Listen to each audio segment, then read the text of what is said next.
하루하루 문숙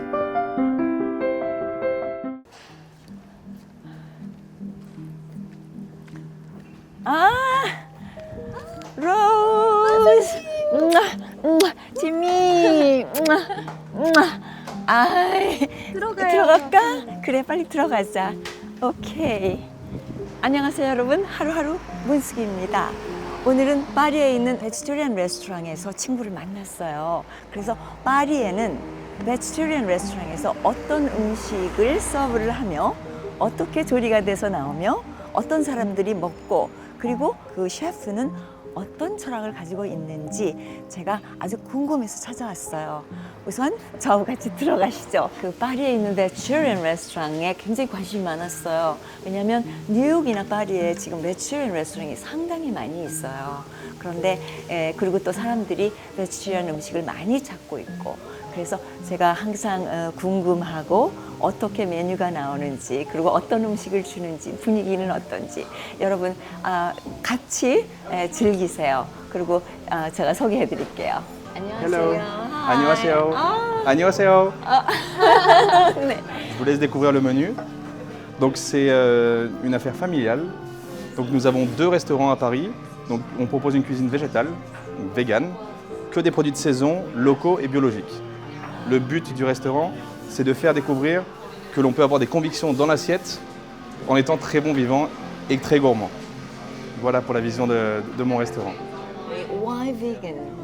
Vegan pour 3 grandes raisons.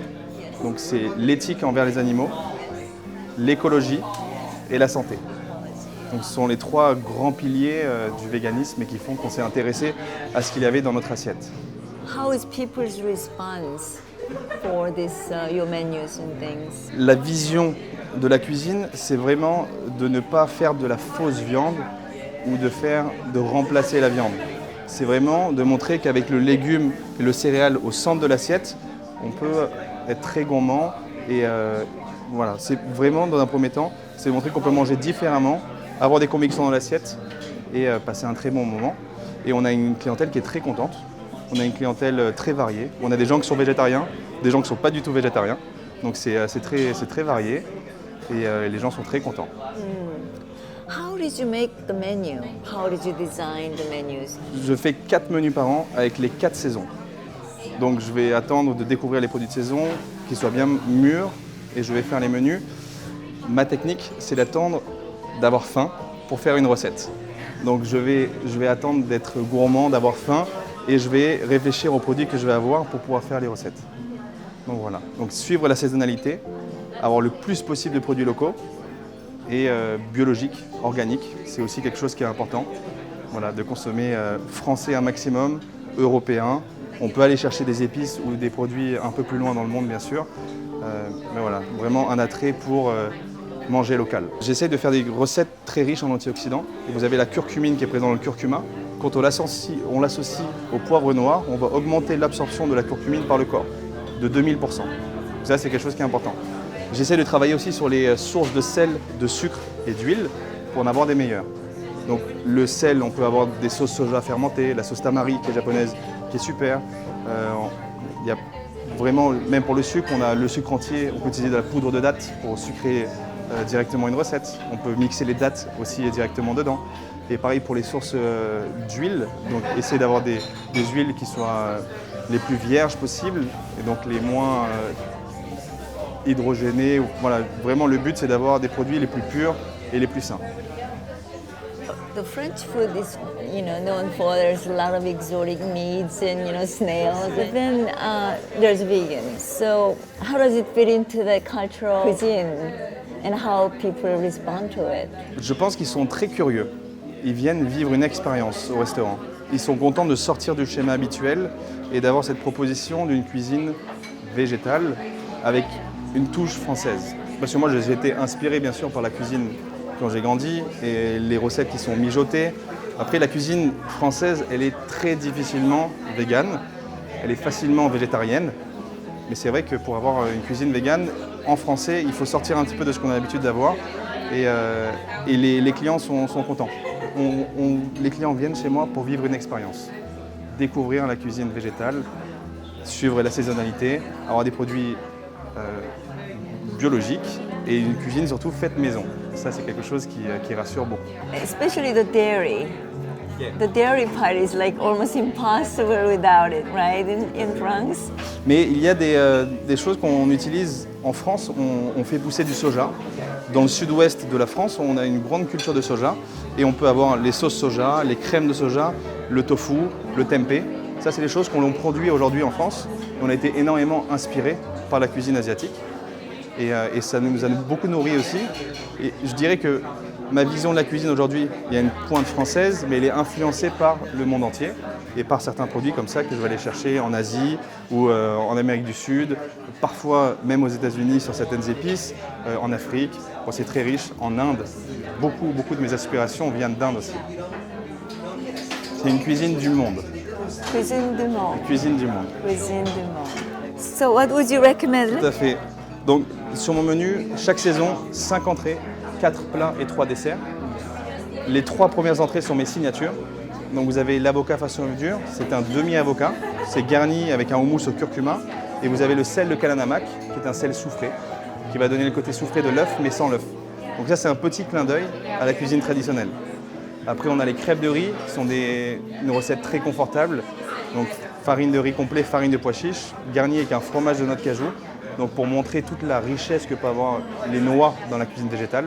Donc là, on va travailler comme un fromage un peu fermenté et frais. Le piment d'Espelette, qui est une épice française que j'adore, donc qui va épicer, donc relever un peu, mais avec beaucoup de saveur. Et des petites graines de courge. Vous avez de la ciboulette aussi fraîche pour venir un peu rafraîchir. Le tofu mariné au sésame, c'est une de mes recettes les plus rythmées. Tofu mariné au sésame. Donc c'est We will have these 3 first, and Les then 3 signatures. we'll discuss Ok, afterwards. parfait. Oui, les plats, je vais toujours avoir donc 4 plats de saison, un plat autour d'un légume très important. Donc là, ce sera l'aubergine et c'est très méditerranéen. Donc c'est une aubergine grillée avec plein de choses fraîches, donc très rythmée, beaucoup de croquants. J'aurai toujours un plat autour d'un céréal. Donc en ce moment, c'est le riz sauvage. Après, j'ai toujours une salade où je vais avoir beaucoup de choses crues pour avoir cette offre de cru à la carte. Et pour finir, depuis malheureusement le Covid, je travaille des rigatoni qui sont des pâtes sans gluten, farine de riz et farine de maïs. Et donc ça, c'est aussi pour avoir une offre qui est un peu plus grand public. On va prendre sauf salade de fruits. On va prendre Très bien. Les 3 entrées et les 3 plats, sauf la salade. Ouais. Et les 3 desserts. Très bien. Est-ce que vous voulez un peu de vin, vu qu'on est en France? How do you pair wine here? Et le vin, c'est très important dans le terroir français. On a beaucoup de régions qui produisent du vin différent. Et moi, mes préférées, c'est celles qui sont un peu dans le centre de la France. Donc, centre-est, on a la Bourgogne et la vallée du Rhône. Et on a beaucoup de subtilité, on a des vins de très grande qualité. On a un terroir qui est magnifique, qui est très puissant et riche. De 50 km de différence, on a des vins qui sont totalement différents, malgré le cépage qui peut être le même parfois. Et donc je suis tombé un peu amoureux de cette région-là. Et je propose, suivant la puissance, suivant la délicatesse, suivant le cépage, de faire un accord. Et je peux vous proposer, pour accompagner les entrées et les plats, de vous servir un petit verre de vin qui va aller sublimer, parce que le vin est très important. Le vin permet très souvent de sublimer une épice, de sublimer quelque chose qui est dans la recette, et vice-versa. L'aliment qui sera présent dans la recette va donner encore plus de place au vin et plus d'élégance et plus de justesse. Donc le vin, c'est très important. 와인이 항상 궁금한 부분이 굉장히 많아요. 그래서 저번에 거기서도 물어봤고 이번에도 와인에 대해서 조금 더 배우고 싶어서 프랑스에서는 메디테리안 음식과 와인을 어떻게 매치를 하는지 저는 정말 궁금했어요. 그래서 와인도 같이 한번 시켜볼게요. 셰프의 레코멘데이션에 따라서. 네.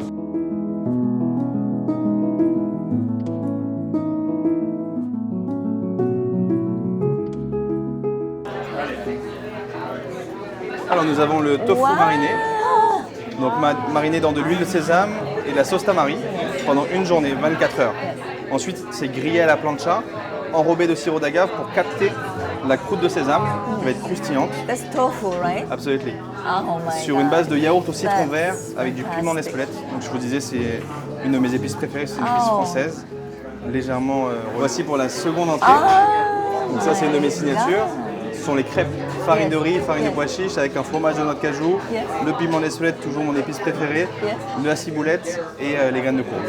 Très gourmand. Beautiful. Et pour finir, nous avons le petit clin d'œil. Donc l'avocat façon œuf dur, donc qui est un demi-avocat garni avec le houmous au curcuma. Vous avez un peu de paprika et surtout le sel de Kananamak qui est soufré et qui va vous donner le côté soufré de l'œuf mais sans l'œuf.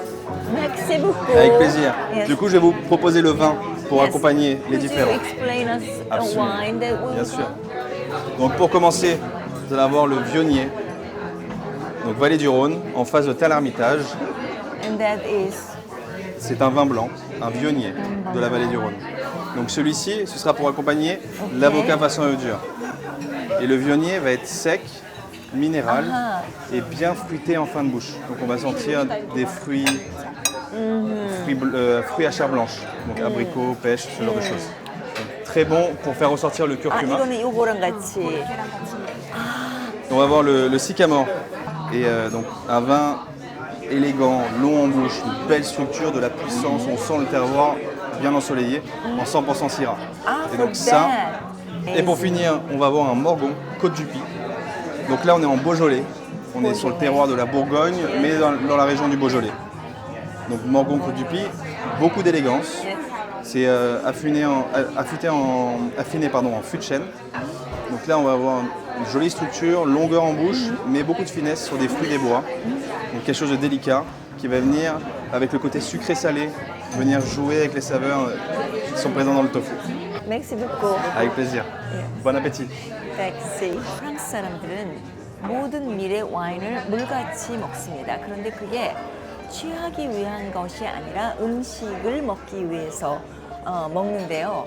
그 와인의 조금의 와인이 음식을 더 맛있게 해주고 그리고 소화가 잘 되게 해주고 이제 그런 의미에서 와인을 먹는데 그 메뉴에 맞는 와인으로 이렇게 따로 이렇게 소개를 해주셨어요. 그래서 이거 빨리 먹어보자. 아니 냄새가 너무 좋아서 아까부터 너무 배가 고파졌어요.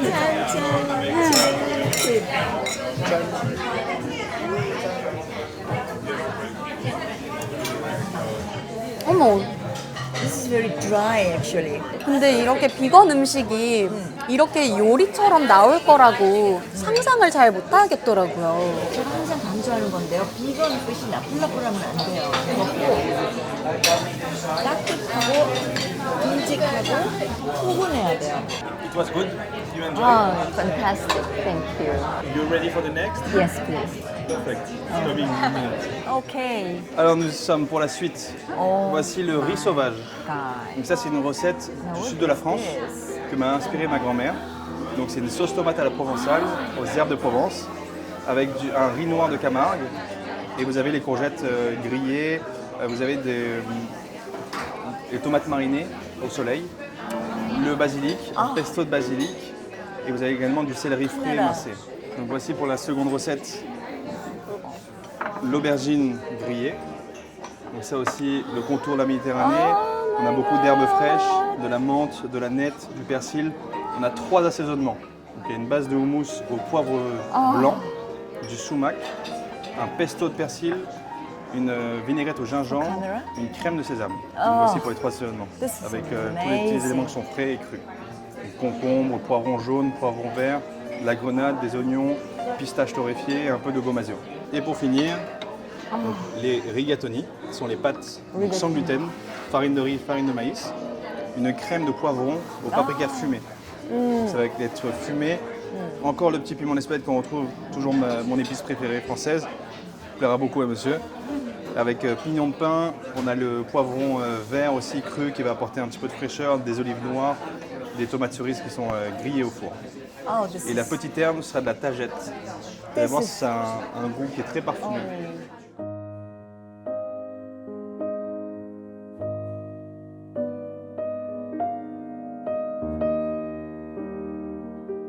우선 그 시각적으로 너무 아름다워. 그 셰프님이 말씀하시는 그 철학이라든가 이런 것들이 이렇게 반영이 된다는 게 비건을 해도 전혀 모자람이 없는. 파스타 너무 궁금해. 우리 하나씩만 얼른 먹어. 좀 덜어도. 그것도 좋아. 식감이 너무 좋다. 그렇지. 선생님 그러면 이렇게 드셔보시고 나서 프렌치 비건 음식은 어떤 스타일을 가지고 있는 것 같으세요? 프렌치 비건 음식은 우선 훈훈하다는 생각이 들었어. 이 배가 훈훈하고 꽉 차는 느낌? 그리고 소스를 엄청 잘 활용하는 그리고 역시 프렌치 피쉬구나. 이렇게 해서 오늘 여기서 정말 너무 맛있는 비건 음식 정말 고마워. 마음에 드셨어요? 땡큐. 땡큐. 제가 여기 선생님 좋아하실 줄 알고 진짜 소개시켜줘야겠다 꼭 기다리고 있었거든요. 우리 시청자들한테 같이 엔딩 할까? 여러분 감사합니다.